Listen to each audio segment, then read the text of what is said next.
Eh bien salut tout le monde, aujourd'hui on va parler des conditions F. Alors la vidéo précédente on a parlé du contrôle Picture Box. Et donc on peut aussi utiliser le OpenFL Dialog qui nous permet de choisir un fichier sur notre bureau. Et aussi le faire avec le Picture Box afin de par exemple donner à l'utilisateur l'option de choisir un fichier dans son ordinateur, disons une image dans son ordinateur et l'afficher sur un Picture Box. Mais ça on va en parler dans la prochaine vidéo parce qu'on a besoin des conditions F. Donc les conditions F nous permet de vérifier un certain valeur. Par exemple ça nous permet de vérifier si un textbox contient un mot, par exemple s'il est vide par exemple.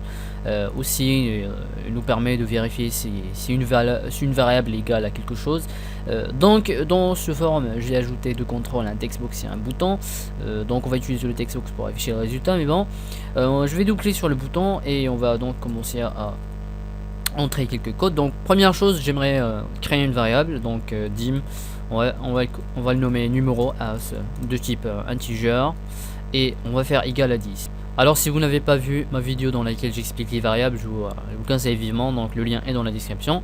Alors donc on a cette variable qui est le nom numéro qui est égal à 10, et maintenant on peut vérifier, on peut utiliser les conditions F pour vérifier si numéro égal à 10 ou si autrement.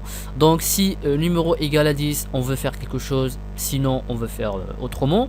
Donc la première chose pour bien sûr utiliser les conditions F, commencez par écrire le mot clé F. Alors if, donc if ça veut dire si, donc si, et ensuite on écrit la condition qu'on veut vérifier. Dans notre cas ici c'est le numéro.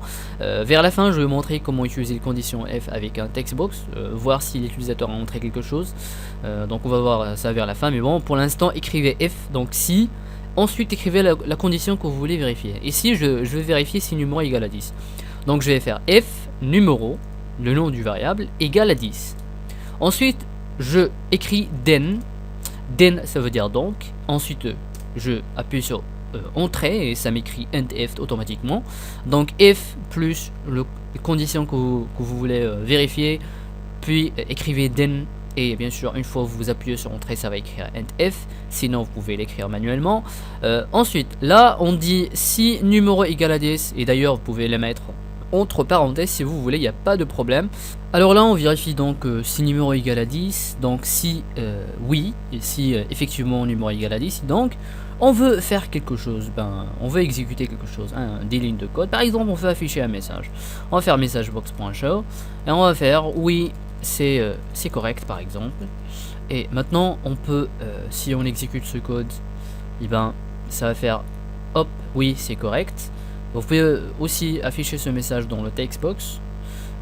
Donc en cas où si on change par exemple numéro, on change la valeur de numéro, on met 11, donc cette condition est faux parce que numéro n'égale pas à 10, donc ça égale à 11 plutôt. Et donc regardez maintenant ce qui va se passer. Hop, voilà, il n'y a rien qui se passe, même si je clique, il n'y a rien qui se passe parce que cette condition là est faux, et donc ce code ne va pas être exécuté. Donc pour vérifier les deux cas, si le numéro égal à 10, exécuter ce code, sinon je veux aussi une réponse, et on va ajouter tout simplement un autre mot clé qui s'appelle else. Voilà, donc écrivez else. Donc ici en cas où numéro égal à 10 on va exécuter ce code. Else ça veut dire sinon. Sinon on veut aussi montrer un résultat. Par exemple on va faire non, on va faire non, c'est faux par exemple. Et donc regardez maintenant, on va faire ok et ça va dire non c'est faux. Voilà, donc si numéro égal à 10, je veux voir oui c'est correct, sinon si ça égale pas à 10, si ça égale à autre chose, montrez-moi ce message non c'est faux. Enfin j'ai fait non avec M, donc non c'est faux. Voilà. Alors on a aussi le mot clé else if. Alors else if ça nous permet de vérifier plusieurs valeurs. Donc il suffit de ajouter, écrivez else if avec dans un seul mot, ensuite écrivez la condition que vous voulez. Donc si numéro égal à 10 on veut afficher oui c'est correct, else if une autre condition, sinon vérifiez la deuxième condition qui est, on va dire par exemple si numéro égal à 11. Voilà, et donc on veut aussi afficher un message. On va faire ça égale à 11. Voilà. Ici, on va faire ça égale à 10. Donc ici, regardez bien. Alors première chose, on a dit si numéro égal à 10, affichez-moi ça égale à 10. Si numéro égal à 11, affichez-moi ça égale à 11. Sinon, si rien de tout ça n'est correct, eh bien affichez-moi cet résultat. Donc ici, normalement ici, le Visual Basic commence par la première condition.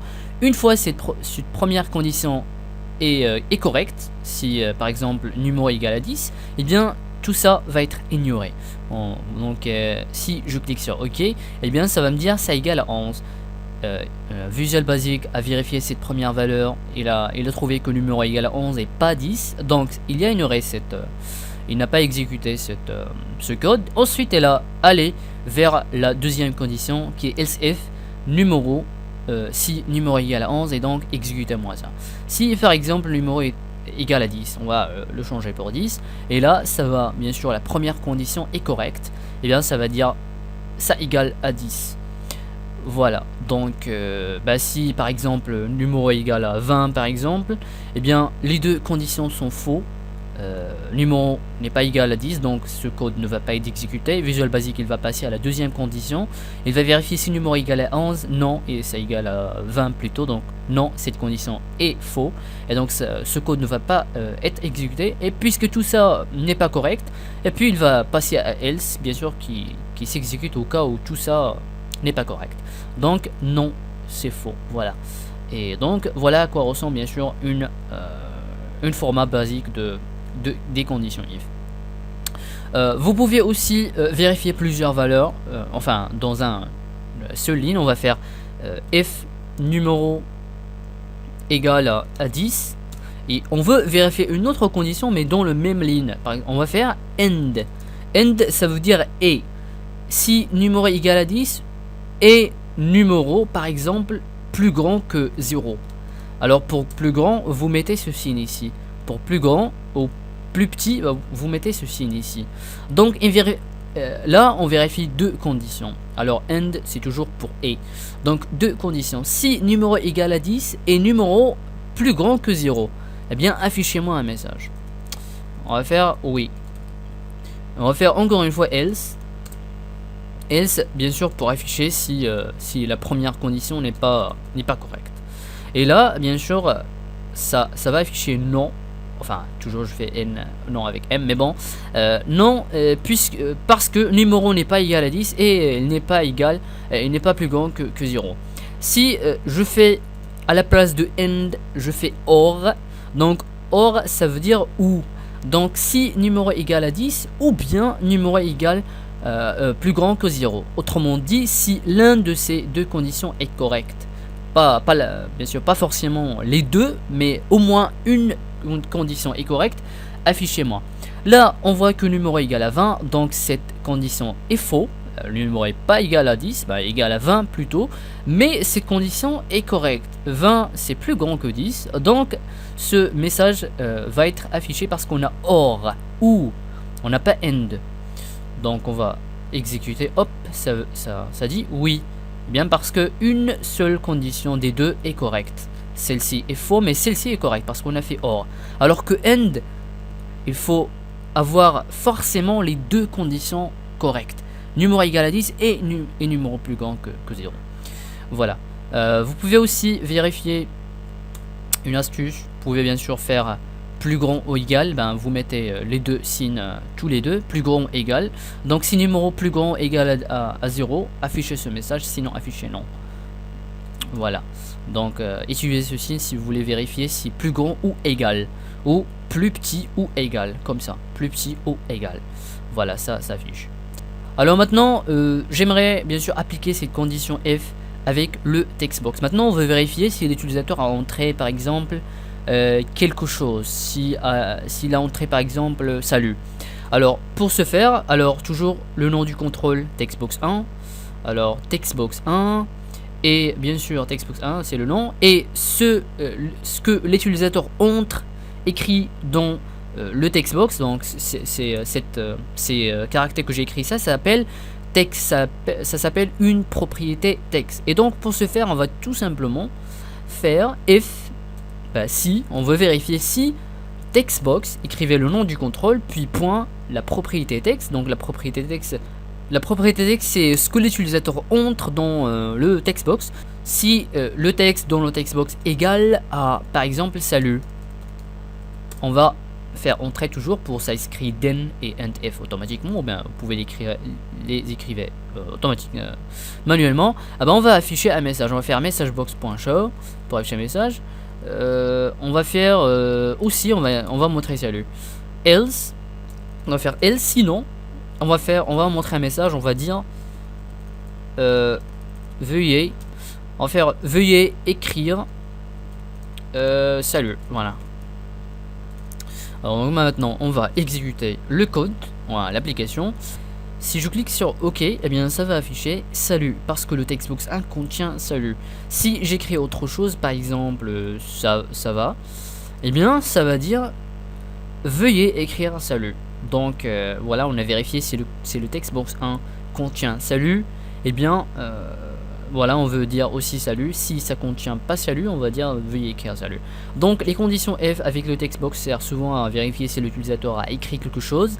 Et bien pour vérifier si le textbox est vide, c'est-à-dire que l'utilisateur n'a rien écrit, et bien tout simplement faites comme ça. Faites if textbox.text if textbox1.text égale, écrivez double guillemets, cela veut dire il n'a rien écrit. Donc double guillemets, on peut dire que ça veut dire rien. Et bien on veut montrer un message, on veut lui demander d'écrire quelque chose. On va vers veuillez écrire quelque chose. Voilà. Donc cette condition sert à vérifier si l'utilisateur n'a rien entré. Si on fait OK, ça dit veuillez écrire quelque chose parce que le textbox est vide. Si on écrit par exemple quelque chose, et bien même si je clique, ça va rien afficher parce que le textbox n'est pas vide.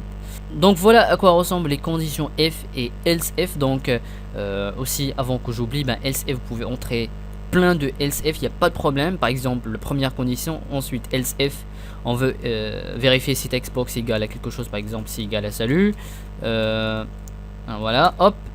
Et on veut aussi, si cette condition est faux, aussi on veut vérifier par exemple une autre condition, par exemple ça va.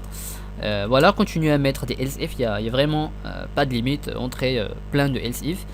Donc si textbox 1 est vide, on veut exécuter ce code ici. Sinon, si le textbox est pas vide, on veut vérifier si le textbox égal à salut. Si le contenu de textbox 1 s'il contient salut. Si oui, on veut exécuter ce code et bien sûr on va ignorer tout le reste. Sinon, si ça contient pas salut, on veut vérifier cette condition par la suite. Si il contient, ça va.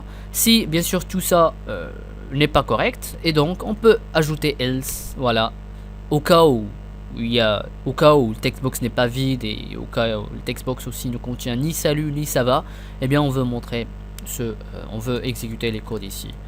Voilà, donc les codes pouvaient faire plein de lignes à exécuter un par un. Voilà, donc ça c'est en ce qui concerne les conditions F. Donc dans la prochaine vidéo on va peut-être voir un exemple d'une application de connexion où je vais aussi vous montrer le OpenFL Dialog pour bien sûr pour le combiner avec le Picture Box. Voilà, donc j'espère que cette vidéo vous a plu. Si vous avez des questions, commentez en bas. S'il y a quelque chose qui cloche, que vous n'avez pas bien compris, commentez aussi en bas.